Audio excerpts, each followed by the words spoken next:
Good evening, everybody. I don't know. Does that sound all right, Olga? What we're going to do tonight is we're going to kind of analyze what we're looking at any given day or any given condition in the markets. And that analysis is based upon 32 degrees in Florida last night. Whoa. That analysis is based upon the fact that if you know very simple, not very simple, but if you know there are approximate 15 different high profit signal combinations or patterns, you're going to give yourself an advantage that constantly puts you in situations where the probabilities are pretty strong that you're going to be in the right position at the right time. Now, this is all kind of leading up to, we had some guest speakers signed up for tonight, but I guess with all the snow and the distractions of travel over the last week with the big snowstorms up here in the Northeast, everybody's schedule got screwed up. So you're stuck with me tonight. But this is still kind of a prelude to the fact that this weekend we are going to be going through those 15, 16 different high profit pattern setups. We've done this before, but in a general sense. What we're going to be doing now is we're going to be categorizing them. Now, let's say, for example, you're a very short-term trader, even a day trader. Which patterns or which signals are the best ones to go after if you're a very short-term trader? If you're a medium-term trader, and to me a medium-term trader is a swing trader lasting 2 to 10 trading days. What signals and patterns are best for that type of trading strategy? Or if you're a long-term investor, and in my case, a long-term investor is somebody that's going to be in a trade for anywhere from 1 to 5 weeks. So what that does is, just because there is excellent signals for a certain time frame, if you can't accommodate, or that time frame doesn't accommodate your schedule, and there's some people that are trading while they're still at work. There's other people that can sit in front of the screen all day. There's other people that just want to put on positions that are going to be successful, but they only want to check on them once a day or twice a day, if that. So there's very simple strategies for saying, all right, these are the best 4 trade setups for my type of trading. Now, that doesn't necessarily mean that you disregard the other signals or patterns. You just become familiar with them. But our suggestion has been here for the last few months that if you specialize, meaning if you learn 4 patterns extremely well, so that you know the exact time to get in, the exact time not to get in, and the time to stay in it and the time to get out. If you specialize on that, even with 3 or 4 different price patterns, you're going to still have more trades than you'll ever be able to handle, which again puts you in a position to be able to analyze which trade setups are the best out of the ones that you're very familiar with. So anyways, that's going on this Saturday. And again, we promote it as a 4-hour training. Feel lucky if we get out in less than 6 or 6.5 hours. So now, just so I don't forget stuff, which I usually do, if you're a non-member, or let's put it this way, if you're a member, you save $120 for the day. If you're a non-member, the best thing to do, Shazam. I thought I had this. Best thing to do is sign up as a member. Buy the member price. You still save money. Anyways. So now, we take that information and we apply it to what's going on in the markets. So if we analyze what's been happening in the Dow, last week when I was stuck way out in Puget Sound for Thanksgiving, and I hate to bring this back up, but if anybody ever tells me I need to stick it where the sun don't shine, my answer's going to be, why would I want to take it out to the Puget Sound? I've never seen a place so dark and dreary. I think while we were out there for 4 days, the sun may have shone for approximately 10 minutes. Oh, anyways. So, it rains 200 days a year. And as a member, you also get all the free member webinars. So, oh, you live there? Okay. Sorry about that, Sam. It's like sitting down with your boss and you're talking about colleges. You say only whores and football players go to the University of Texas, and your boss says, oh, my wife went there. There's only one answer you can give. What position did she play? Yeah, I was in the Seattle area and went out to Puget Sound, which is way out in the middle of nowhere. Not middle of nowhere, way out at the edge of nowhere. So anyways, fortunately I wasn't here for this trading phase, because there's no way you could figure out what to do there. You just had to sit out of it. But the fact that we had kind of a Morningstar signal, and then that big day yesterday, up through the T line, the 200, and the 34. Somebody was asking, why do you use the 34? It just acts, okay, James, sorry about that. The 34 is a relatively decent support and resistance level. The 34 exponential moving average. Now, once again, the advantage of candlestick analysis is if somebody says, put such and such indicator on your charts. Well, the basic concept of candlesticks is the signals themselves. Everything else is kind of a confirming indicator. So the fact that you can put something on, if it works, keep it there. If it doesn't, take it back off, because this is the information right here that you're basically looking for. What are the signals and where are they occurring in the trend? So just the fact that they brought this up that strong today, even though we had a consolidation day, which would be expected after a big move up, look where we are. We're not in an area where we're seeing pressure by the sellers, or we might be back in an uptrend, but the fact that we're in the middle of this trading range tells us there's really no direction that's kind of implying there's a drastic change of investor sentiment. Even if it waffles in here, it's still telling us that the investor sentiment's just kind of sideways, which makes each individual stock chart that much more compelling, because there's really no trend direction that's going to be offsetting its effectiveness. Same scenario going on in the NASDAQ.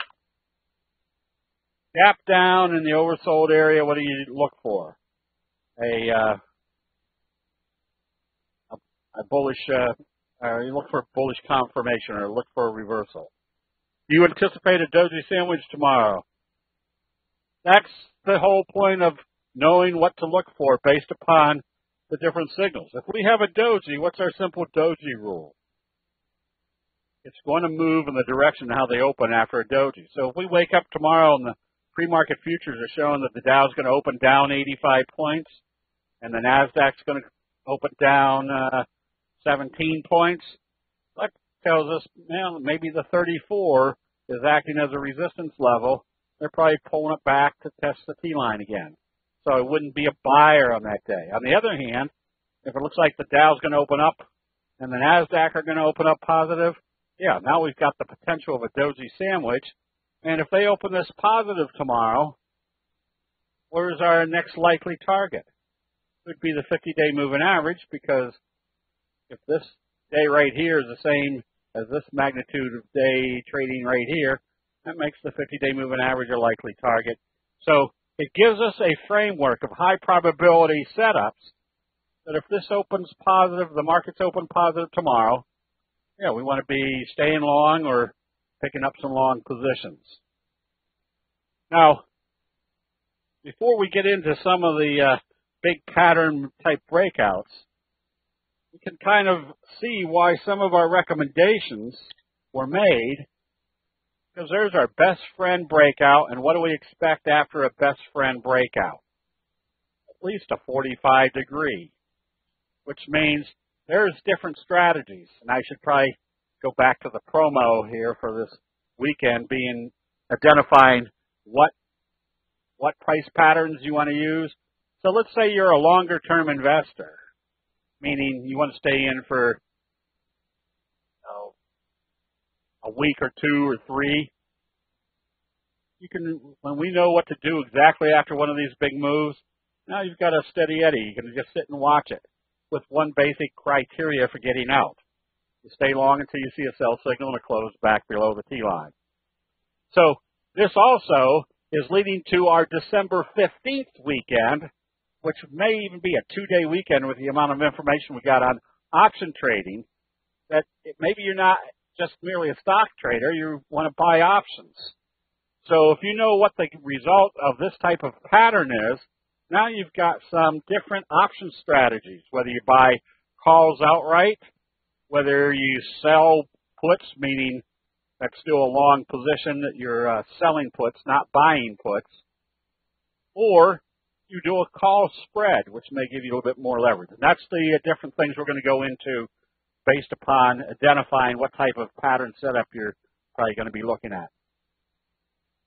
So the reason I'm pointing out some of these is I had a couple emails over the last couple of days saying, yeah, this sure is good for, you're doing a good job of stock picking. What I really want to make clear to everybody is I'm not a stock picker. I have no idea what this company does. All I know is from the patterns that people that do know what this company does are buying in this type of pattern. So I'm not a stock picker in the sense that I'm picking out stocks that I think are going to do well. I'm picking out stocks that tell us that something's happening. Now, a lot of people in the room are watching AMD. After kind of the belt hold signal off the 200. So we've got some very simple strategies that allow an investor to be able to sleep well at night without having to worry about what's happening. I hear so often that when a stock has been moving up a little bit, people say, well, should I be taking profits? I mean, I've got a profit. That has nothing to do with what the stock price is going to do. I always have to come back to one simple statement, which is let the chart tell you what to do. So here's a case where AMD had kind of a bullish doji sandwich break out of the T-line. We're here at a resistance level. So we let the chart tell us what to do. If they break out through this level, you stay long. If they come back and close back below the T-line, tells us that this level right here was acting as resistance. So this is not rocket science. This is this common sense analysis of what's going on. When we recommended ORBK the other day, it was based upon the kicker signal after consolidation down here. So what do we do with this one? We just stay long until we see a sell signal. So there is quite often that even if the market's moving sideways or even drifting lower, if there's going to be enough bullish charts, we recommended TY because you could see the J-hook pattern setting up. You could see how the dojis were representing indecision Every time it bounced off the 200, the bulls brought it right back up. But knowing this signal right here, the left-right combo, gave you more confidence that a J-hook pattern was in progress. Why? Because the left-right combo is just a very significant bullish signal that if this is indicating there's going to be more buying, we can pretty much see that there's going to be a J-hook pattern setting up. Now, do we always catch big price moves like this? Definitely not, but the nice thing about this kind of analysis, candlestick analysis, is it puts you in situations where the probabilities of being in one of these type of moves is much, much greater. We recommended GDS, and this is all part of our entry and exit strategies. We're kind of right here at a resistance level. We had kind of a bobble breakout. What do we have setting up right now? More of a J-hook pattern. So we were going to buy on strength today. Now, it traded up a little bit today, but closed back down here. We didn't really execute this trade because there is a difference, and I will get to that here in a little bit because I've already marked some, that I would rather buy a little bit late, meaning the next day, knowing that it confirmed the signal. This one has not confirmed yet, so we wouldn't have been in it. A while back, we recommended RYAM because notice when it came up through the T-line, what added stimulus it had. There was a belt hold signal, and as we know, the belt hold signal is telling you they wiped out a lot of sellers, so there's less sellers in the way, meaning the prospects of your upside is still a lot greater. What about the candlesticks moving far above the T-line? That is a secondary consideration. Whoops, what did I just do? We know that it's moving up. Now look where it's supporting. Here's the T-line, here's the 3T line. But what's the most important aspect of our analysis? The signals and the patterns. The T-line is just a confirming indicator. So the fact that it might be moving a little bit too far from the T-line and it's not selling off means maybe there's another day or two where it's kind of hovering in here and the T-line starts catching up a little bit. So also the analysis that the stochastics are still heading up tells you there's still an upward force going on. So yes, the T-line distance is the consideration, but it's a secondary consideration to the pattern. Now look over here. Look where we are on these days. I don't know whether that's a breakout of a fry pan bottom. Let me go back and take a look. Yeah, it was. Kind of a fry pan bottom breakout right in here. There's a big rounding bottom. And then when it's time to sell, well, there was your first sell signal in the overbought condition, that far away from the T-line. What's your best guess at that point?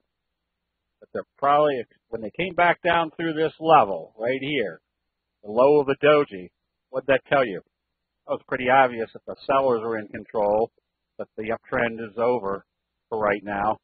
That's where you come out of your position. Because what should be the assumption at that point? It's coming back to test the T-line. So these are very simple rules that kind of circumvent your emotions so that you're not trading on your emotional beliefs or expectations or hopes.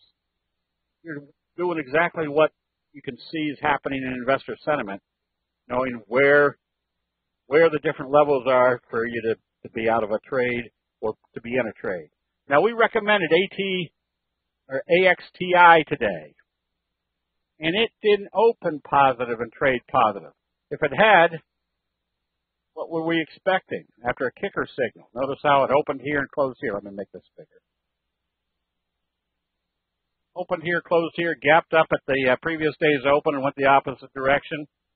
That's your kicker signal, which is a very powerful reversal signal. So if I was getting ready to buy, I wouldn't have bought on this day. And if I was going to buy today, it needed to open positive and trade positive. It didn't. Now, do I give up on this one? No. I watch to see if, now that they've supported on the T line, if they start trading back up. What are the other parameters that I need to watch for? But if I'm buying, looks like the 34 was acting as a resistance level before. I need to see it get through there. And once it gets through there, I need to see if it gets through the 50.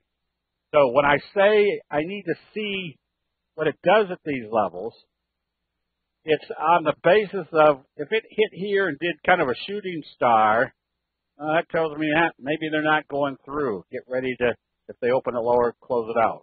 On the other hand, if they open it here and close it here, then open it positive and close it up here, that told me the 34 is not acting as resistance. Do you make anything of the fact that it didn't move at all yesterday when it was such a big overall update? No. Because yesterday, we weren't looking at it yesterday. Or were we? No, I recommended it today. Because of this doji. Now, there was other things, that even if you were looking at it yesterday, you wanted to see strength in it. But what's the normal reaction after a big, huge up move, like we saw in the Dow today? Usually consolidation. Then we'll see what happens. So we're not concerned that the market didn't move up today, because it's probably consolidating after that big move. Now we have the opportunity, using the simple doji rule, to figure out which way the market's going to be going tomorrow. Just remember, just because a stock moves up, this is going to be bad. I don't know why this happens on this chart, but this one was recommended today based upon positive trading. As you can see, it opened lower and traded lower. So it didn't get us in that trade at all. I don't know why this darn chart doesn't come up over here. Somebody was asking about IDT. This is where you observe the obvious. This is where our breakout level was.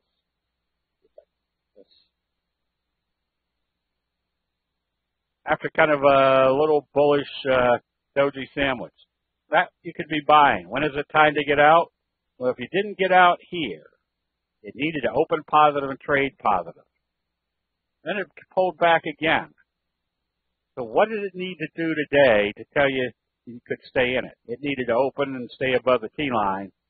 The fact that it closed below the T-line after a bearish engulfing signal, the bearish Harami confirmed, and your stochastics heading down, those are all indicators that the bears are taking control. You should be back out of that trade today.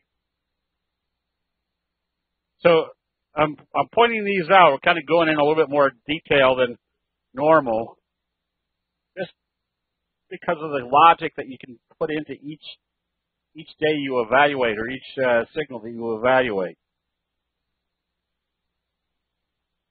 Now, let's go to the biggies. Netflix. Nice update again today. Notice that it came back to the T-line.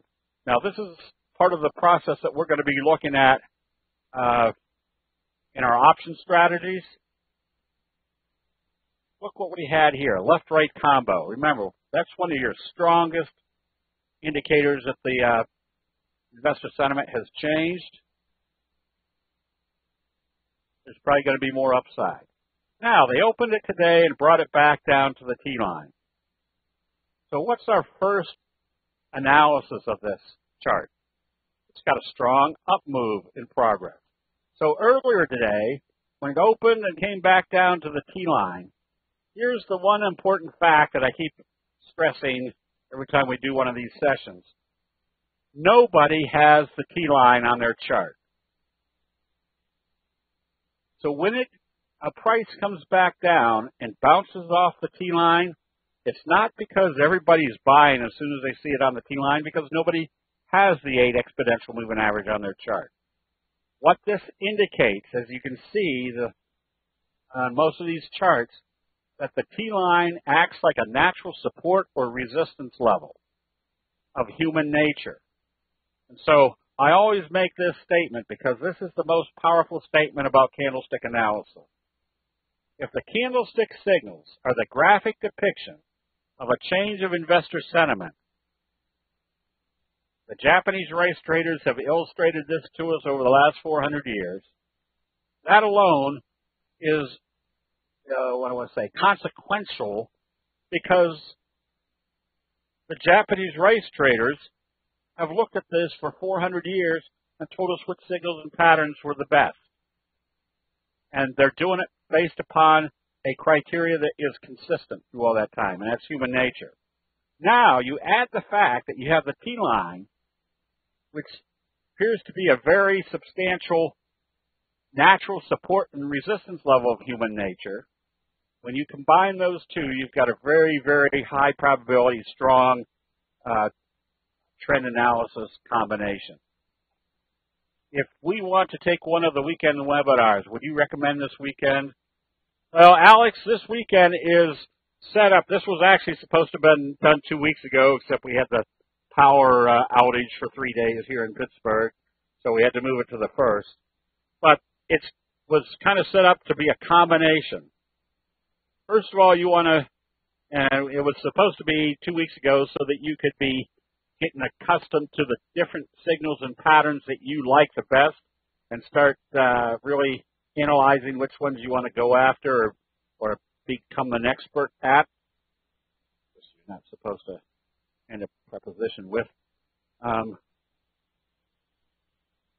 then the 15th is taking the different signals and patterns that you've become accustomed to and then applying the best option strategies, I say the best option strategies, on a fry pan bottom breakout. There might be 4 or 5 different option strategies that are going to be viable. It's just a matter of which ones work the best as far as math, meaning the risk reward, and then which ones are the best ones for your trading nature. Where one person might do a call spread very close to the price, somebody else might do a call spread way up above the price where a wee little bit of money could explode into huge profits as the price gets up there. So it's kind of a combination, Alex. If you want to really take advantage of the different signals and patterns, you want to learn those and become kind of adept at 3 or 4 of them. And then on the 15th, we're going to be going through those same signals and patterns and say, all right, if you want to put option strategies to these, here are the different option strategies, which ones fit into your analysis of the different charts that you like or the patterns that you like, and what are the best option strategies to go with those patterns. So I would still recommend, I can't get around recommending doing both of them. And I say that not to have everybody pile money in. I always try to make sure that you get more than your money's worth when you go through one of these sessions. And probably the best thing to do is ask people in here that've been through them whether they're worthwhile or not. So I'm really behind. We're going to be here a long time tonight. This is so part of that option strategy is if I know that this isn't an uptrend, and it is in an uptrend, and it opened here and pulled back here right to the T line, now I can go into a very strong entry strategy by just flipping over to my 10-minute chart. And when my 10-minute chart hits it's showing at the same time the daily's hitting the T line, and it starts up, I know I've got a high probability that I can be buying calls right in here or buying stock right in here because it's hit consolidated back to the T line on the daily chart, and now it's coming back up through the T line on the 10-minute chart. That's a pretty good indication that the buyers are back in this uptrend, which is exactly what these signals right here were indicating. So this becomes a very strategic spot to watch, see if it's supporting. Then you could be buying down here. And so made some good profits today by buying as soon as it hit the hit the T line, and then watch the 10-minute chart bring it back up again. So these are, again, this is just common sense put into the put into our visual analysis of things that we know should happen time after time. Now, what I also want to point out is notice what's happening here on Apple. The rhetorical question is, do you see a real strong signal here? We had a hammer, doji, didn't confirm until it gapped up the next day. NVIDIA hasn't gone up through the T line yet. But is there something you can notice on this chart? Yeah, you really haven't had a real strong reversal signal. Now, you did have a little inverted hammer, bullish confirmation, but you haven't any strong buying. Tesla had a bullish engulfing signal, but no confirmation. So what I'm trying to illustrate is, if you're trading the big stocks, and you can see there's really no confirming strong signals, that when you did analyze Netflix, notice you had a left-right combo gap up. That puts that as a little bit more powerful indication that that one's reversed. Same thing with Amazon. You had kind of a inverted hammer gap up, but now you had a doji sandwich. That's more indicative that the bulls are taking control. So even though you've got the biggies that are all moving up or starting to move up, there's going to be ones that you can analyze because of the the credibility of the signals themselves. The stronger the signals are in a reversal, those are the ones that you might not trade Apple or NVIDIA, or Tesla, because there's really nothing conclusive there. Whereas you might be more apt to be trading Amazon and Netflix. Yeah, small candles on that, what was it, NVIDIA? What's that telling you as far as the magnitude of strength? Nothing real great there at this point. Do you watch both daily and 10-minute charts to trade stocks or options? Not necessarily.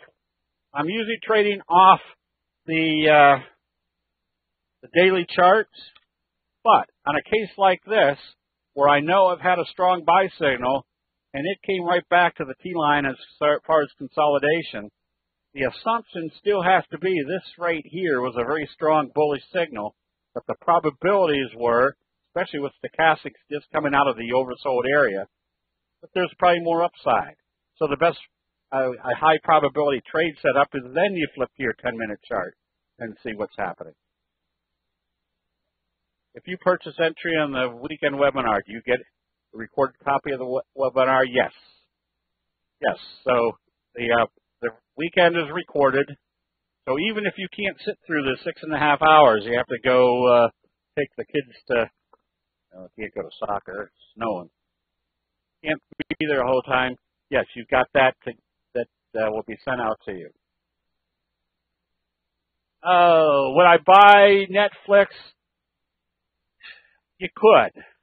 Now, your first assumption is that it's probably coming back up to the 34 EMA, which would also coincide with this little downtrend. So I'd be buying it on strength. Now, that's going to be a function of, I'm not going to be buying it if tomorrow we see the markets opening lower and probably coming back to test the 200 or the T-line or both.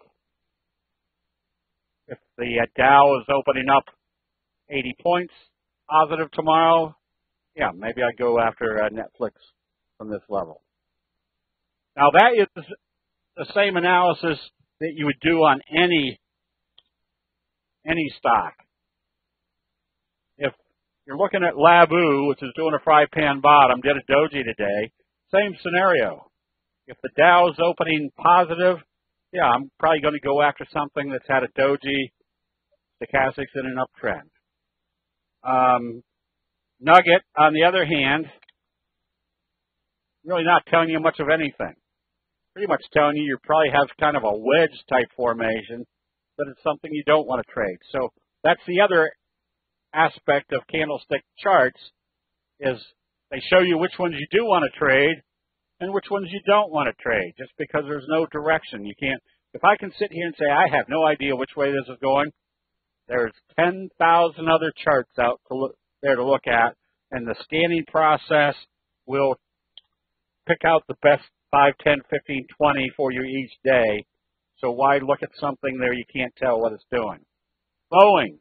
Here's another kind of, I want to say, credible chart reversal.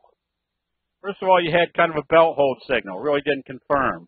But notice you had a doji, hammer, which also could be included as being a left-right combo, followed by a gap up. That right there tells you there's a lot of strength that Boeing was going to go up further. Now, all you have to do is watch to see what it does here, here, or here. And when I say watch, if it comes up here and does a little shooting star and starts backing off, this is where, once it hits that level, then you flip to your 10-minute chart and watch to see what it's doing, whether it's going to try to go through or whether it's backing off. This gives you much more insight as to whether you want to be long or not. So that's Boeing. So here's some of the ones, and then these are going to be kind of an analysis of whether you buy or not. Somebody brought these up. This was a good-looking chart. You had doji, doji, doji, hammer, bullish confirmation. Now, when do I want to buy? I want to buy when I see buy signals and a close above the T-line. So when it was trading up here today, my suggestion was I wouldn't be buying it yet. I'd want to see it close above the T-line and open positive tomorrow. Why? Do I want to be a little bit late? I don't want to be buying here and then having it close back here below the T-line and then try to figure out what to do. In this case, if I had bought up here and it closed back below the T-line, let me make this bigger, I would have closed out the position. Because what's my probabilities at this point? Nothing. After the confirmation of the inverted hammer. Yes, now this becomes an inverted hammer. So if I bought and if I didn't close, Bob, I don't know what the pinball is. That's Rick Sadler's trade. I've just never learned it. And Rick was one of my first private training students that came down from Alaska and sat with me. Dave, hold on to your individual ones until I tell Jim to do the double line. So, what's the criteria for this one? If I was long, it has to open positive and trade positive. If it opened lower, you close it out immediately because it tells you the T-line's still acting as a resistance level. If it opens positive, now you've got a good, strong trade. What the heck is that? That's not going to make you dream of it. Now, on the other hand, something like this that did close above the T-line now becomes much more compelling to say if this opens positive, I want to be buying it. And if I do, what's my very simple parameter? If this is kind of a little doji bullish confirmation up through the T-line, stochastics coming out of the oversold area, what should be the expectations that we're moving higher? All your trades mostly short-term in the sense that, yes, they're probably 2 to 10 trading days. However, let's say, for example, I'd shorted this stock and it was below the T-line. I'm going to stay short all the way down to probably right about in here where it opened and started trading positive in the oversold area where the probabilities are going against me. So this might have been a 3 or 4 week trade. So I'm trading on the basis that I know that most of my trades are going to be 2 to 10 trading days, but I will have things that I call being stuck in, like a steady eddy, that might move in an upward direction for 4 weeks, and I'm going to just stay with it. And we get into that as far as doing money management, where you're kind of taking the emotions out of your trading based upon some very simple money management techniques that candlesticks produce for you. So here's your J-hook pattern fry pan bottom. Where are you right now? You just broke out. So what's your expectation coming out of this fry pan bottom? Is that wave 3 is about ready to kick in. Same scenario on chem. Kind of a rounding bottom. There's your kind of little belt hold. Another one that's creating a J-hook type pattern. QCOM was the next one on the list. There's your fry pan bottom. Started buying some calls today. Now, what do I need to see tomorrow to stay in this one? If our expectation is that the fry pan bottom has a breakout, it should be going in this direction. If this opened lower, what's it telling me? The fry pan bottom didn't break out. It's probably coming back to test the T-line, close out the trade immediately. Wayfair. Another kind of belt hold, almost a piercing signal, rounding bottom. So you see some of these that have patterns that usually work out much better than just an uptrending stock in an uptrending market, because the result of these breakouts of different patterns are that they're going to produce inordinately big profits because of the nature. There's your left-right combo. There's kind of a little fry pan bottom, wave 1, wave 2, breakout into wave 3. These are the type of moves you're going to catch much more, consistently, knowing what type of pattern and where to buy. If you're looking at this right here, you have a left-right combo. If you're not buying here, you're definitely buying here as it's breaking out. And notice this one also pulled back to the T-line. That if you thought this was going to be an uptrend, you go to your 10-minute chart and see if it's time to buy on a little bit of a pullback. Now, I usually don't buy on pullbacks, because what do you want to see if you see a candlestick buy signal? You want to see the bulls are in control. So this is even more evidence that this is going to be a good trade, because there's our bobble breakout. Comes up, hits a resistance level, pulls back, kind of supports in this case on the 34 and doesn't move too far away from the T-line. And there's your left-right combo followed by bullish confirmation. What's it tell you if it opens positive after a left-right combo? It's probably going positive. If it's probably going positive, what's it telling you about the 200? It's not going to act as resistance. Now you're breaking out, putting yourself in a position where there's a high probability that wave 1 and wave 3 are going to be about the same magnitude. Yelp. Where is it? I don't know what that is. You're almost at the breakout level. And when I say breakout level, you've come up through the T-line with kind of a little doji sandwich. There's your inverted hammer. There's your morning star signal. If it opens positive, where are you? In the gap area. And how much resistance is there in the gap area? None. Because nobody's selling because they bought here, and when it got, or they bought here, they aren't selling when it got back up to where they bought it. The next target could be all the way up to the 50 and or the 200. Lou, I usually buy on how the market or the price opens the next day, depending on how the market opens. Because I would rather be a little bit late but confirming the high probability move than trying to buy and anticipate. Then the next day they open down here. Now I've got my money stuck. I've got to close it out. Sear, wait until I tell Jim to do the double line. we'll look at stocks. See, I guess I better start. So here's that prime example. There's your fry pan bottom. There's your breakout level. If this had opened positive today, what do you have? You got the next wave. Well, the fact that it opened lower and traded lower kept you out of getting into this position. That's why I would rather have paid up here for it, knowing that it was confirming, than buying here, anticipating that it's going to confirm the next day. We did, let's see, I can't even remember what day is this, Thursday. We did the scoop pattern this week. And here's one that's setting up, kind of a flat handle scoop. That was the same criteria for quote.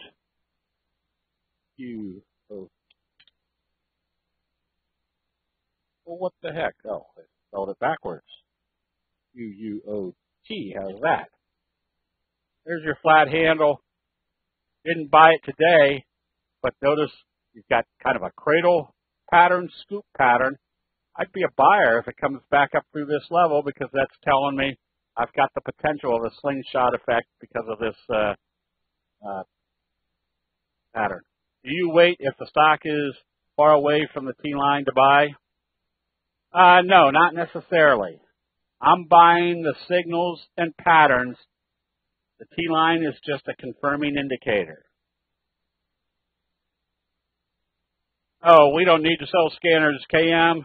I use TCNet for scanning, Metastock. We don't sell we sell the formulas. All our formulas are at TradeStation, NinjaTrader, Metastock. All our formulas are there.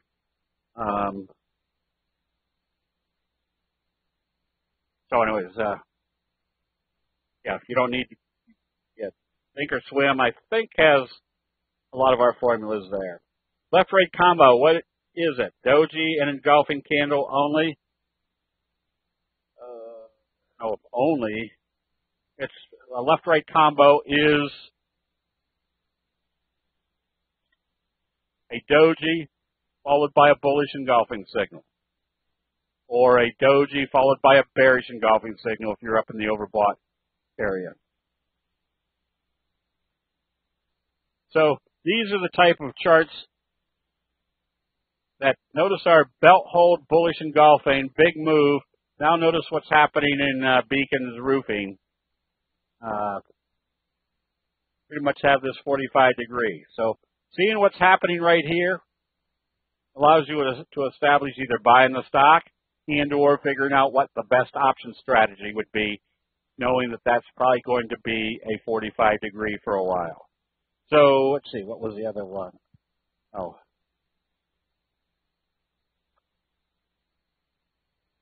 Here's another case where you've got the big kicker breakout, you have the pullback to the T-line, and then when the buying starts, you can kind of assume it's probably going to be a 45 degree. So this is what we're going to be training people to look for, of what to do based upon the action of the price on these big breakouts. You have formulas for stockcharts.com. I think so. I think stockcharts.com, isn't that part of TCNet?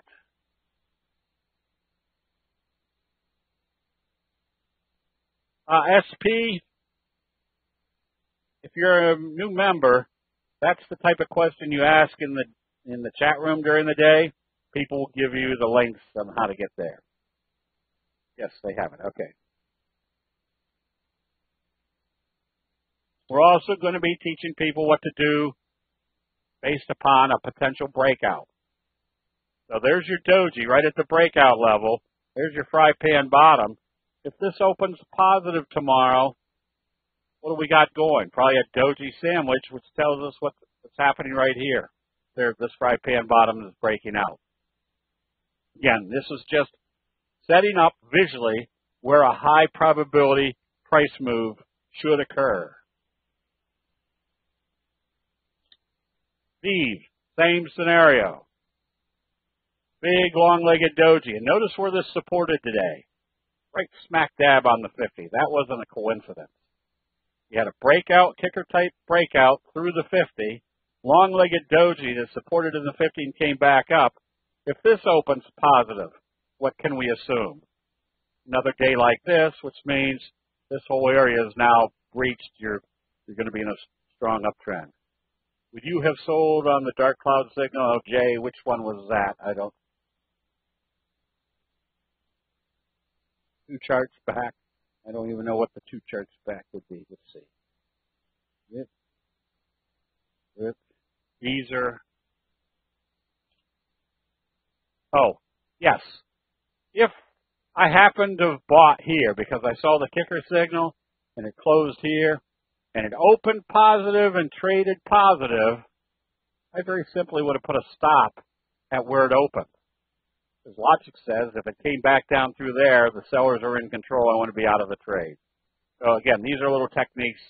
I mean, this is just common sense techniques, knowing what type of signals are setting up based upon where prices open and close. Oh, EXAS. Very simple. If this comes up through this level tomorrow, you want to be a buyer. That's in a breakout mode. That's EXAS. Burlington is usually not a big trader, but look what happened right here. Yeah, knowing the nature of each signal, doji, doji, doji, very indecisive trading, and then they do a doji gap up. What's a doji gap up? That's your best friend. Why do we call it your best friend? Because the probabilities of this going higher based upon a doji gap up are extremely strong, number one. And number two, the magnitude of the move is going to be relatively strong.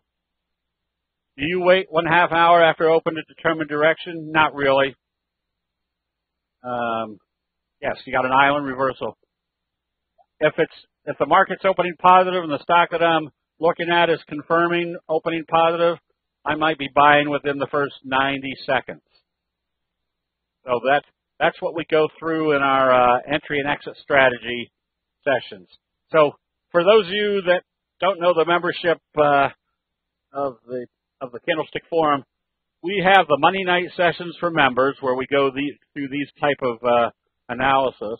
We've got this that usually occur on Thursday, and a lot of times we have guest speakers.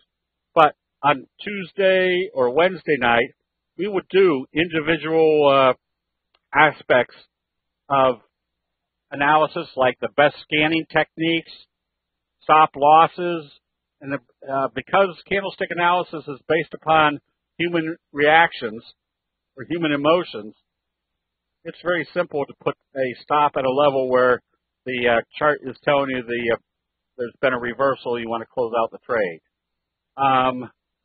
Entry and exit strategies. What else do we do? Option strategies. So those all occur during the week.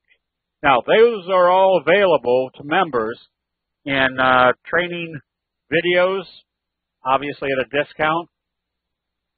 But a lot of people will buy the videos, study them, and then when we do it live, it becomes a little bit more clear, and they can ask questions at the same time.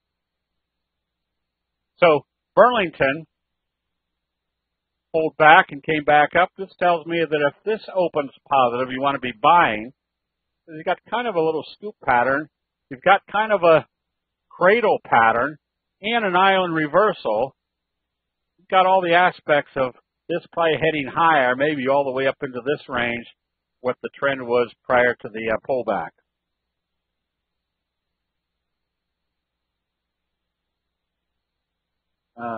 Let's see. This is probably, we also have an options room. We usually have about 140 people in the main room. Again, the main room is open all day long. You've got people showing good charts or picking out good charts. You also have people helping other people as far as explaining why a chart looks good. And then you've got all the mechanic questions like which trading platforms are the best or which scanning softwares are the best. You got people that are actually using them that can give you answers.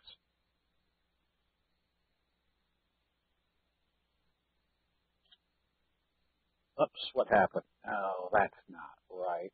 Way over the wrong chart. NVTR. NVTR, there's kind of your cradle pattern. Downtrend, big down day, flat trading, dojis. There's your headboard, there's your footboard. The logic is that this is now in an uptrend.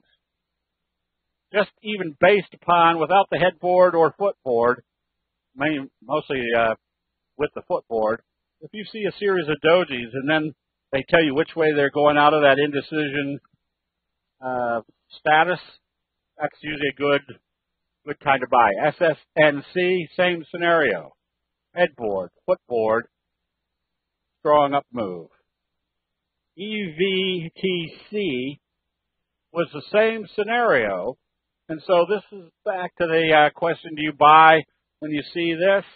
No, I'd rather wait and have it confirmed. I'd rather be a day late, but the confirmation in dramatically improving my probabilities versus buying here and the next day it does this.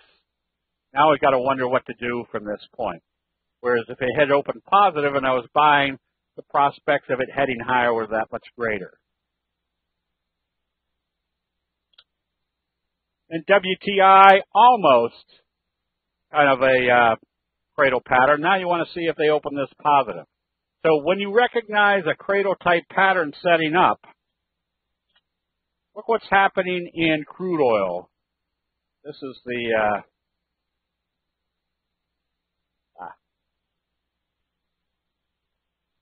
notice they've gapped it down. What happens when you see a gap down in an oversold condition?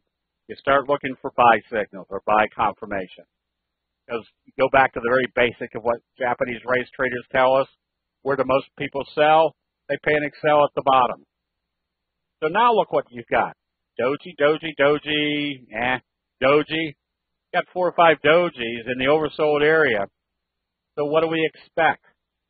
If they take this back up through the T-line, that probably tells you crude oil has now reversed. Whether you're trading crude oil or looking at crude oil stocks like Whiting or some of those, that gives you that much more confidence that that whole sector is starting back up. Whoops, we did this one. Quote, there's your scoop pattern.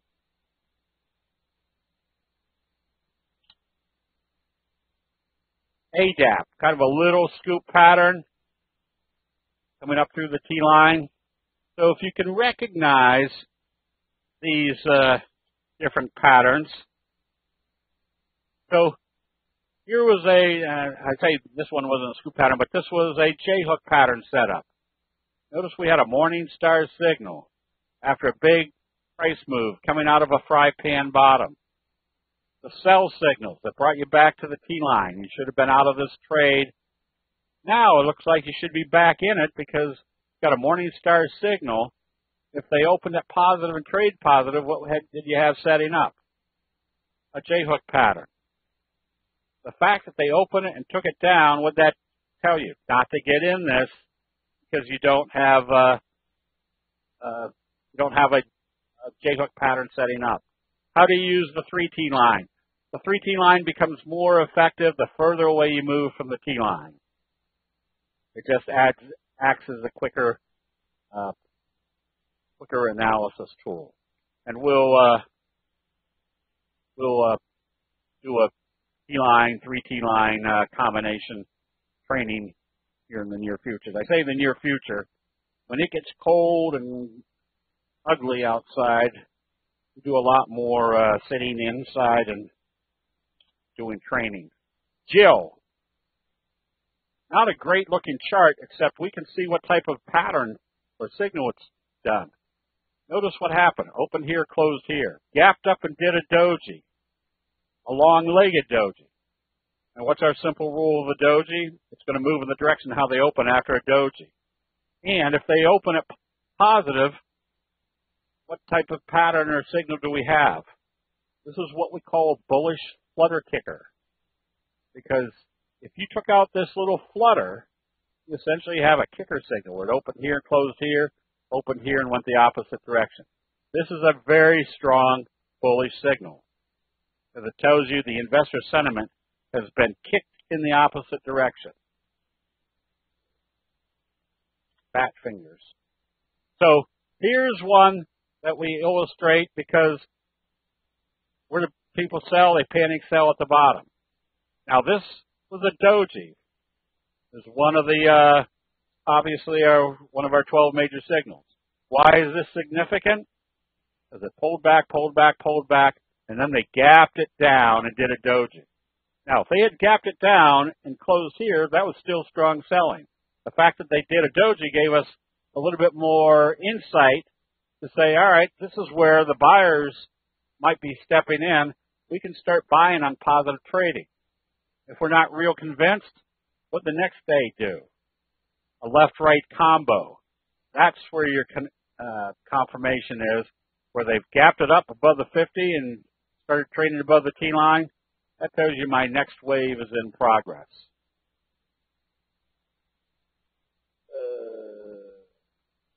PTEX.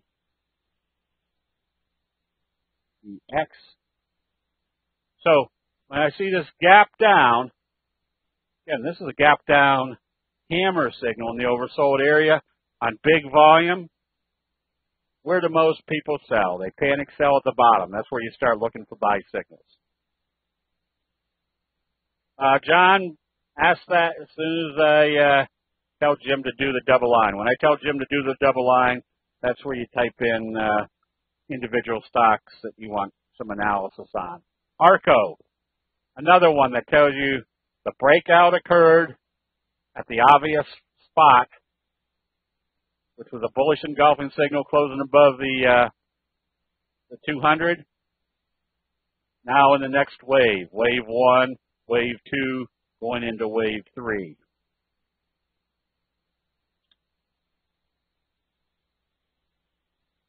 CVN, a bobble breakout. Notice the first move came up and failed at the 200, pulled back. Notice it really couldn't move away from the T-line. Now they've moved it back up, and notice what they did today. There's your bullish doji sandwich. What's that imply? That this is probably wave 1, wave 2, now you're in wave 3.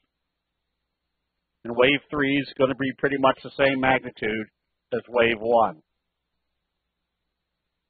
Now, if you're looking at this and saying, man, there's a lot of stuff to look at that worked well, yes, there is a lot of stuff. So that's why we say, all right, take a look at all of this and then figure out the 3, 4, 5 that you really can see or really would like to trade and just become an expert at those. That doesn't, again, mean that you disregard the other ones, but you really concentrate on the few that you can really get to know, and that way you're not dependent on other people's recommendations or opinions. You can pretty much understand that the one thing that I've learned through the years is you don't listen to anybody else. The only thing you want to listen to is what the market is telling you.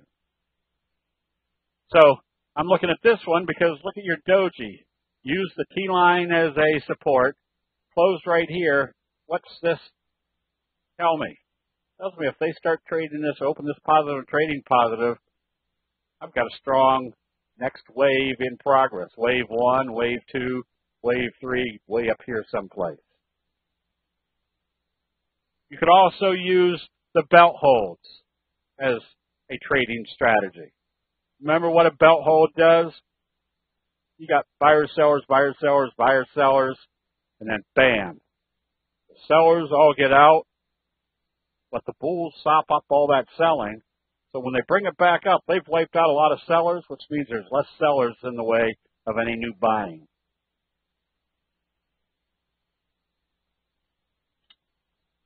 KIRK, a kicker signal.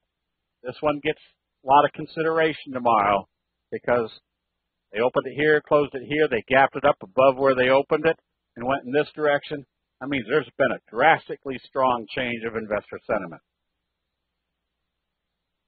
MNK was a perfect example of kind of a bearish left-right combo, gap down, and start going short. What's our simple rule? You stay long until you see a sell signal and then the close below the T line. Except if you see a left-right combo in the overbought condition, I close it out immediately.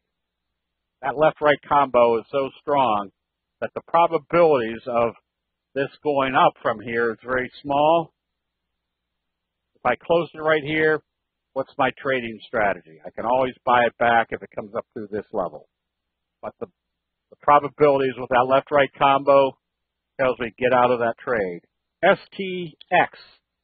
Notice where it failed. A long-legged doji right at the 50, trading lower. What's our doji rule? It's going to move in the direction how they open it. This is probably a good short, and I'm thinking that if you make this, dang, Jiminy Christmas, how do I do that so often? Which direction has this chart been going? Down, and every time it came up to the 50, it's failed. Where do you think the next likely target's going to be? Probably back down into this range. So why do you want to be shorting stock in an upward market or potentially upward market? Because you can't ever tell what happens. If the market turns on you, it's always good to have a few short positions. Bida. Big long-legged doji. Gap down. Where's this one likely heading to? Back to the bottom of this trend channel. DGX. Bearish kicker signal. Could be all the way down here.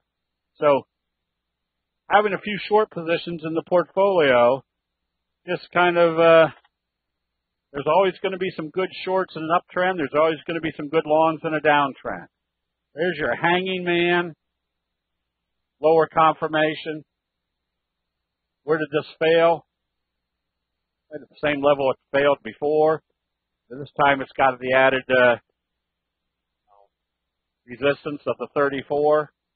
This could be wave 1, wave 2, wave 3. Now, will it go here? Who knows? But the probabilities of it going there are much greater based upon the signals that we're seeing. Okay, so see what I'm supposed to be doing here. Now, I guess we put in the link that if you want to sign up as a member, do the weekend. At least now you got an extra 30 days to see what else is on the site. And hopefully the reason we've been so successful in teaching people through the years is you always get more than what you pay for. So with that, is there any general questions on candlesticks? Hold on to your individual ones until I tell Jim to do the double line. Now, somebody was private messaging me. What are all the things that you get with a membership? I put out 2 or 3 stock picks every day in a video format, about 2 minutes. Tells you which way we think the market's going based upon the signals and patterns, and which stocks have the best potential of moving in the right direction as well as a strong correct direction. But the video is not to just give people picks. They're so that you're still learning why those picks are being recommended. What is your favorite setup of all? Oh, TJ, I'd probably pick, if I was going to pick 4, I would probably pick the kicker signal, the best friend signal. I put the best friend signal and the left-right combo together because they're both dojis. And fry pan bottom breakouts. I do make a very good living just trading off of a very few number of patterns.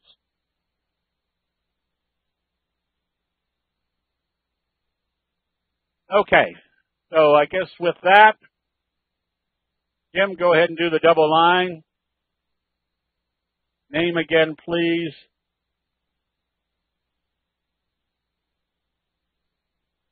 Name of what?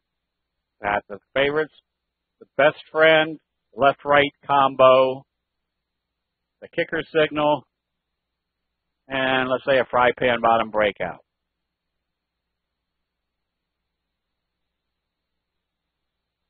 I got into these today around noon. What is your opinion? Okay. IBKR. Now, that one's not coming up. IBKR. That's not coming up. GHEX.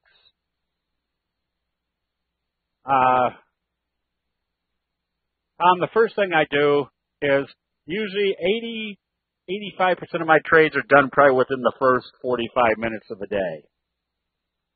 Unless there's some very dramatic change of direction during the middle part of the day, I'm not trading during the middle part of the day. And maybe 10% of my trades are done in the last maybe 20 minutes of the day, seeing which stocks aren't working well. Again, the middle part of the day is just noise. The most important aspects of candlestick signals is where did it open, where is it going to close. I couldn't come up with IBKR. This one, you stay long, but obviously you want to see it open positive and trade positive tomorrow. Labu, not too much of anything. It's this very slow rounding bottom uptrend.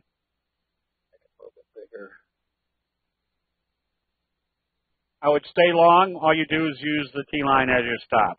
GE, I think, is just kind of dead. I don't think it's going to come back for a while.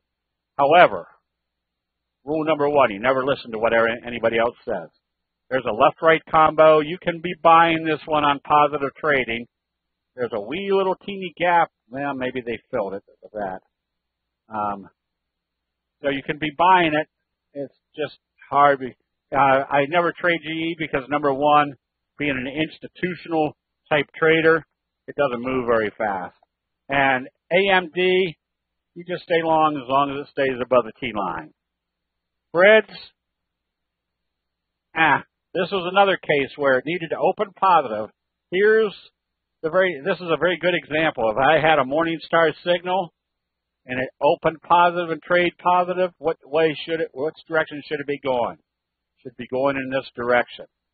The fact that it came down and closed back below not only the T line, but the halfway point of the candle that told you the bulls were taking control, told you the bears were still in control, you close it right back out again. I would guess that approximately 30% of my trades fail. But an important aspect is that the candlestick charts will tell you when it fails, so it goes along that sage advice that every money manager gives you, that you cut your losses short and let your profits run, but they never tell you how to cut your losses short or let your profits run. Candlestick analysis does that very easily for you. Ford, right now on this chart, there's nothing here that would make me want to be long or short Ford. If I can look at this and say, there's really no great direction to it, it's probably sideways, I close it out because there's going to be too many charts out there that look like this that I can move my money to and know that it's going to be moving active right away. IMDZ, you can buy this one if you like it above the T line. These are the type that you definitely make sure that they trade. It looks like it trades big volume. You don't want to get into these little small stocks with low price movements. Hold on for.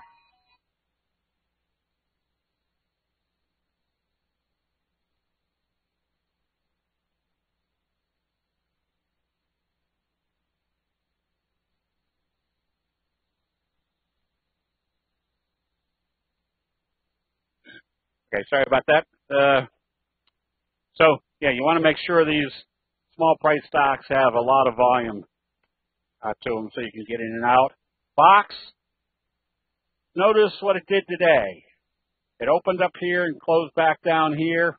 You stay long, but obviously this needs to open positive and trade positive to stay in it. Otherwise, a lower open would take you back down to the T line, which wouldn't make for a very powerful chart. Tupperware, you had the big belt hold bullish engulfing. if you're long, it has to stay above the T line. You need to see positive trading. If it closed below the T line tomorrow, you can see that it didn't work. So what you're really looking for is a breakout of that area. ExxonMobil, notice your kicker signal that started you back up. You stay long. Just watch to see what happens at the moving averages. You can see where the bearish engulfing signal and the evening star signal failed at the 50. That's probably where you want to stop, or where you want to see what it's going to do at those levels. SFIX, nothing of any great magnitude yet. If you like it, you can stay long, but you can see all the stuff that it needs to get through. I would probably want to see it get through these moving averages and get above the 50, which would probably put you back into the breakout area. So I probably wouldn't be long or short this one right now. Square, kind of the same scenario. You can see there is a downward trend. That would be the first target, which looks like to be the 34. It needs to get through that area. So if you're long, you stay long, just use the T line as your stop. UEPS, kind of a cradle pattern, yes. I'd still be a buyer of this one on positive trading. There's a lot of times when they break out, it may take day one and day two to get well up into that candle. Looking for a positive open tomorrow. If it opens lower, you're still in the kind of the congestion area, but your stochastics coming up.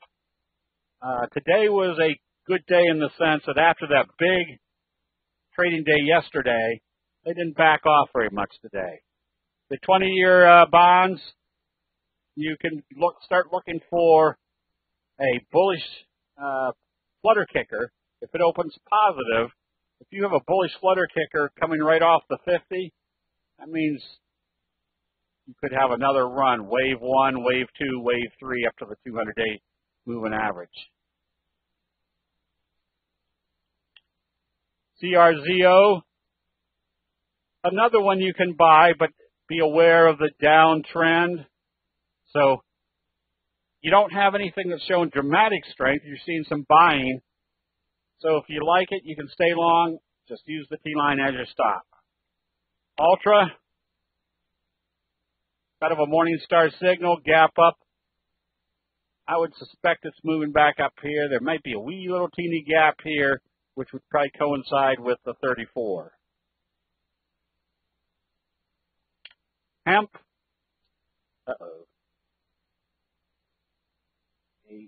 HMPQ. Whoops, what happened there? Well, does HMPQ not work? Doesn't seem to be coming up here. EXPR. That's kind of your belt hold signal in the oversold area, big volume. The belt hold, you want to see it open positive and trade positive. If it opens and doesn't do very much, you wait for the next buy signal. But the belt hold tells you they did wipe out a lot of sellers. SEGM, nothing here yet. If you were short, I would have covered the short position. I wouldn't be going long just yet until you see it get back up above the T-line. Chesapeake, nothing yet. You wait for it to do a buy signal and a close above the T-line. Again, above the T-line gives you that high probability there's been a change of investor sentiment. Here's a bobble breakout on AUPH. Now, this doesn't look good, supposedly, but you do have a nice breakout, which means if it opens positive, this profit taking that occurred today is over. The strength of that signal tells you there should be more upside. Facebook just does not have a great chart. I've never really traded Facebook because it's never really done anything. But you do have a little left-right combo. You can be buying. Just also watch for the 34, which would coincide with this downtrending channel. So if you're long or you're thinking of buying, you can buy on strength, and then all you have at that point is don't let it close back below the T line. Bosch,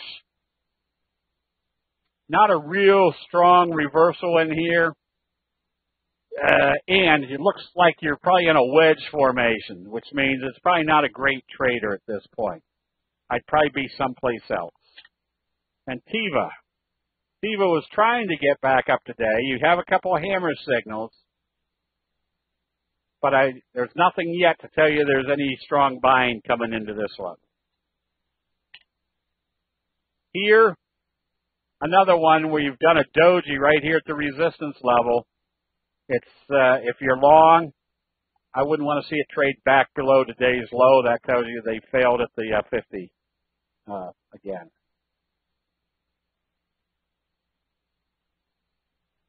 ATVI, that one you can start buying on positive trading. There's a gap to fill up here. Again, a little left-right combo, which is a good strong signal. CVRR at 15:22 after hours. They must have reported or something. This one with a doji gap up, you get ready to buy on strength.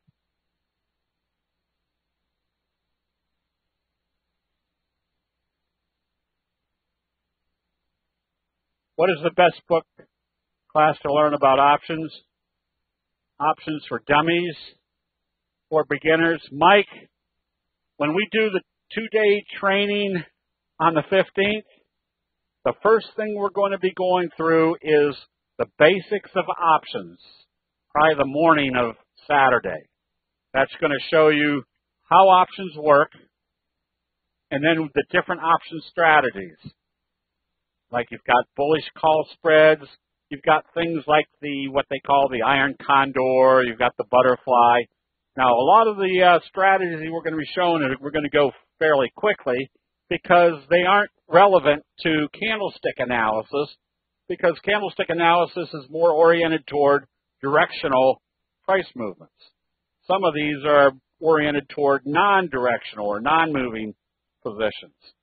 So we go through the basics, and then we step into identifying which patterns you're trading and the option strategies go best with those strategies. NEO.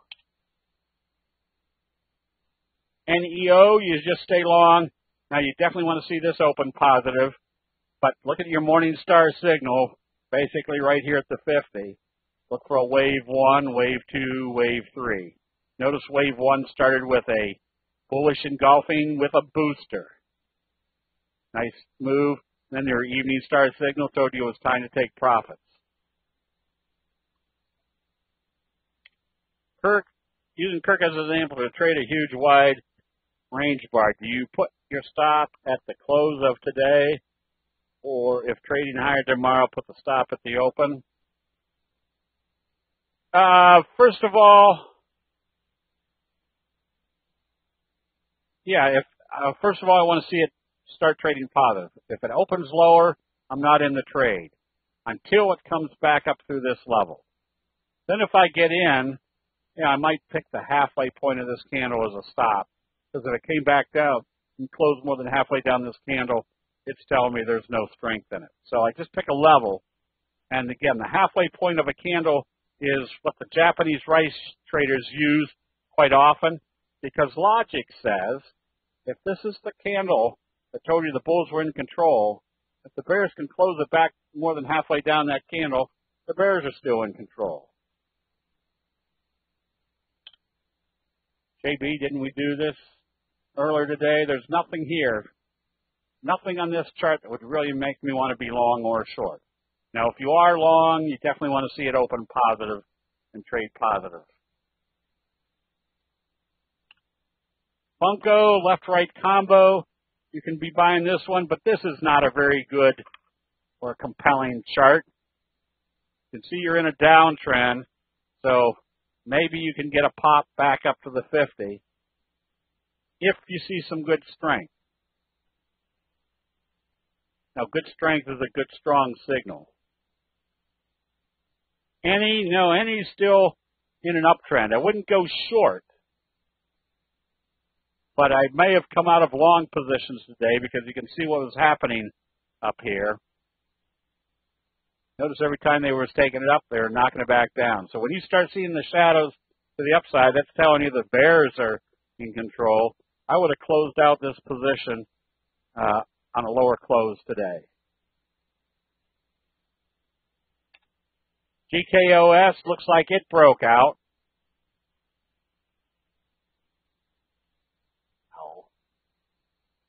Oh, pshaw. Well, for crying out loud. Anyways, there's your breakout level through the tops. I would stay long. Then I wouldn't want to see it close back below today's open. That would put you back into the trading range. Archer Daniels, here's another case where if I had bought today on positive trading and it came back and closed below the T line, I would have closed it back out. It's telling me there's not a whole lot of strength there right now.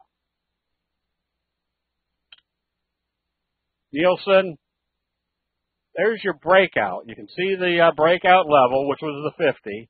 Did a doji. Now this becomes a very simple aspect or prospect. If it opens positive, they're going to trade positive. If it opens lower, they're going to bring it back down. So if you happen to be long, you definitely want to see this open positive tomorrow. A doji sandwich. Trying to think of which one. A doji sandwich is a bullish candle. The next day, let's see, we can even do it on the Dow. Big bullish candle, then a doji. If they open it positive, our doji rule is they're going to trade it positive. Great probability it's going to trade positive. If it trades positive, usually what will happen is this day right here will be the same magnitude as this day right here. So you have a doji sandwich, which is a big day, a doji, a big day with the doji sandwiched in between. The moving averages are the 200 and the blue is the 50. These are simple moving averages. The reason they're on these charts is because every major money manager around the world uses those moving averages to make their decisions. All we're doing, a lot of people ask, well, why don't you use the exponential? Aren't they better? We're not using them. All we're doing is identifying what's happening in investor sentiment at levels that everybody else is watching. The 34 is the 34 EMA, exponential moving average. Seems to work fairly well. And then the black line is the 8 exponential. That's the T line. I could take everything off this chart and use the stochastics, the signals, and the T line and still trade very successfully. You add probabilities by seeing what's happening at levels that everybody else is watching. Which is, as you can see, not very much on the chart. CTL, nothing of any great consequence here. You're in a downtrend. You came right back up to the T line, not doing anything. I'd probably be someplace else. Disney's not a very good trader either. It's pretty much sideways. Right now, it's in an uptrend, but then you just watch to see what it does once it gets back up to the top of the trend channel, which percentage-wise isn't all that great. Ron, I can. Now, I trade futures or commodities during the day. I might be trading the crude oil. Today I was trading live cattle, maybe soybeans. And I use the 10-minute chart as my kind of my bellwether. If my 10-minute chart looks like it's starting to set up, then I'll flip to the 5-minute chart. If the 5-minute chart is confirming and I get ready to buy, I'll flip down to the 1-minute chart to make sure the 1-minute chart isn't running out of steam and about ready to end the bullish or bearish move on the other, the 5 or 10 minute chart. KGC, yeah, has to open positive tomorrow. If it opens lower, you close it out because it's telling you the 50's not letting it through. FedEx, another one that needed to open positive. If I was buying this one based upon this breakout, it needed to open positive today, which it didn't. Now, that doesn't mean I'm out of the picture. If over the next couple of days it comes back up through that level, I still have kind of a fry pan bottom breakout. So it didn't execute today. Doesn't mean it won't execute over the next few days. Same scenario on BBI or BIIB. It needed to open positive today. Trade positive. Wouldn't have gotten into it today.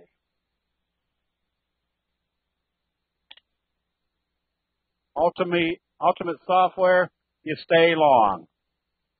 As long as it stays above the T-line. If a stock moves above or below the T-line intraday, do you sell or do you buy or do you wait for the close to confirm? You wait for the close to confirm. Remember, the two most important aspects of a candlestick signal is where it opens and where it closes.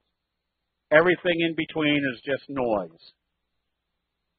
AUDC, another one that has a strong signal, didn't confirm today, but if it came back up through today's open, that's when you want to start buying. Again, wave 1, wave 2, right here, indecision near the 50. Get ready for wave 3. And AMAT, you just stay long, but I'd use today's low as a stop. If it came back down through there, especially with your stochastics now climbing up into the overbought area, you probably want to close out the position. Apple didn't do too much today. Now, you could still be buying Apple if it comes back up through today's open. Home Depot is a left-right combo. I'd still be a buyer of this one if it came back up through yesterday's close because of the left-right combo. Now, you're in a downtrend, so you need to see strong reversal signals to break that trend. Otherwise, you watch pretty close what happens when it gets to the major resistance levels. Home Depot looks like it's fry pan bottom, cup and handle. I'd be a buyer if it came up through this level, breaking out. I think we did Nio Roku. Nothing here yet. Same scenario though. If it opens positive, you can be buying it. You just have to be aware that there's still a downward bias on this one. And Lulu,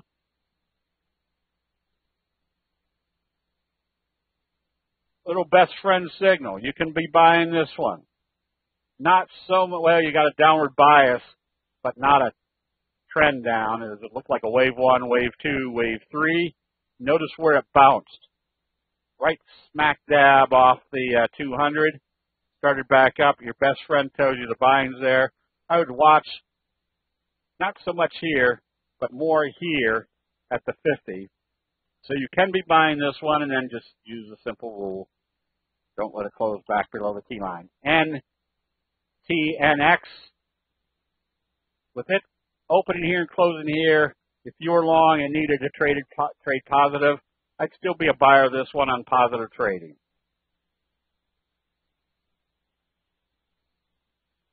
The difference between a kicker and a flutter kicker is, oh, I know this. Now I'm trying to figure out which one was the kicker signal.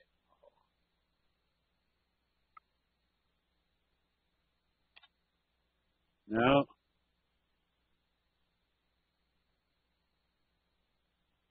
And Jiminy Christmas.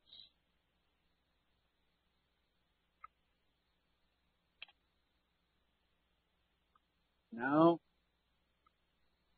Anybody remember Robert? I'll find one. A left-right combo is a doji followed by a bullish engulfing signal.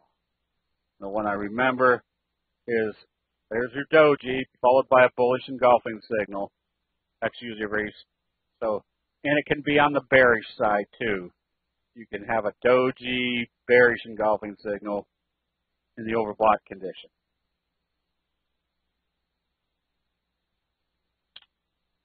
Next move, well, we won't know. If it opens lower, you definitely don't want to be in it because the T-line's still acting as resistance.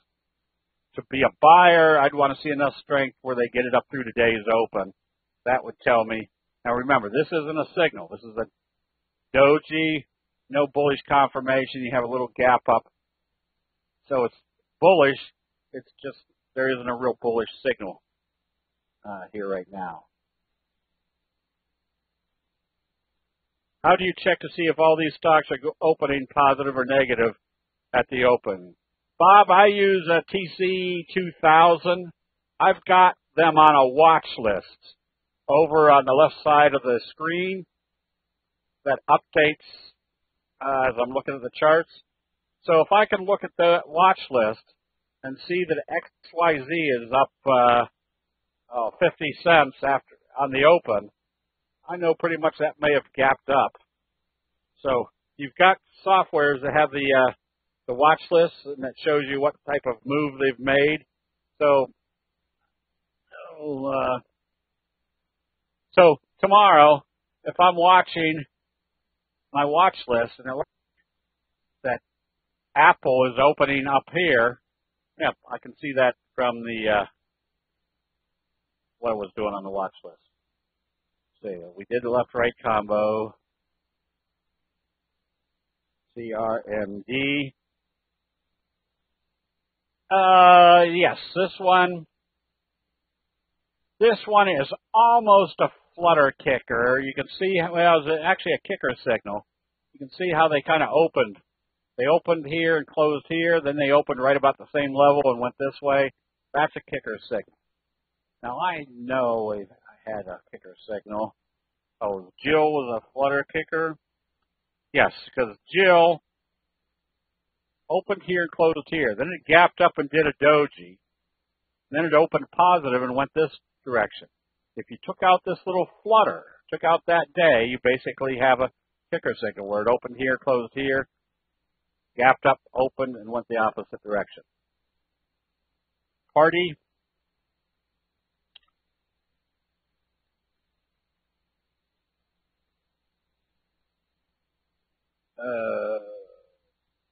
A bearish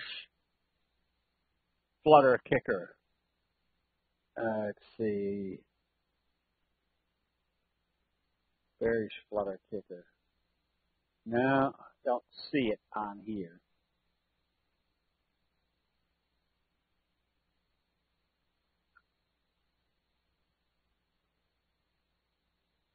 There was one.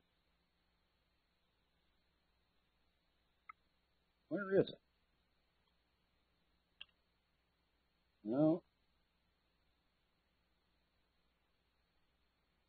Oh, was it Kirk? Yeah, Kirk is your kicker signal.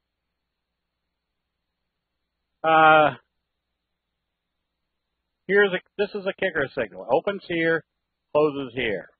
Then today, it gapped up above the previous day's open and went the opposite direction.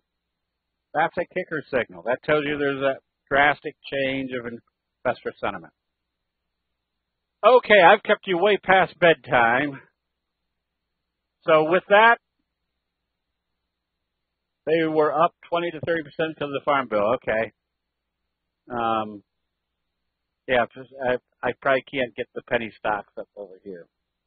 All right, everybody. Remember, this weekend is going to be a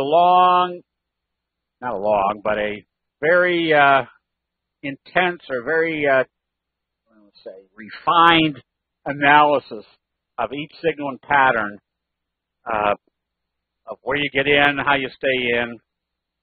Happy to ball party night. Yes, bring your lunch. All right, we'll see everybody in the chat rooms. See you then.